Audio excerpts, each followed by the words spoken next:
త్యాగానికి సహనానికి ప్రతీకగా నిలిచే బక్రీద్ పండుగను శాంతి సామరస్యాలు వెల్లివిరిసేలా భక్తి శ్రద్ధలతో శనివారం బైపాస్ రోడ్ లో గల ఈద్గాలో ఘనంగా జరుపుకున్నారు. జీవితంలో ఎదురయ్యే సమస్యలకు భయపడకుండా దేవునిపై విశ్వాసంతో సన్మార్గంలో జీవించాలని ఇమాం ఖుత్బాలో బోధించారు.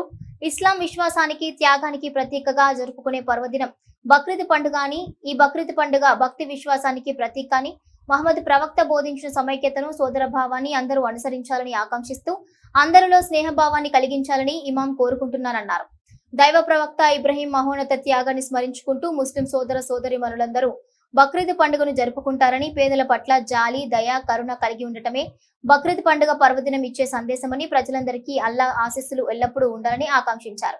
అనంతరం ముస్లిం సోదరులు ఒకరిని ఒకరు ఆలింగనం చేసుకుని శుభాకాంక్షలు తెలుపుకున్నారు.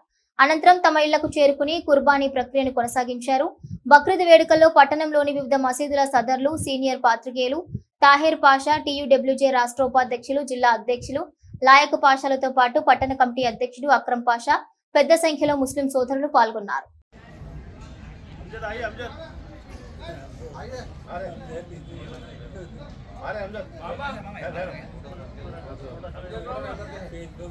फोटो मुफ्ती आप आलिम आपको बीच में रख ले तो फोटो तो नौ रखा है आलिम आलिम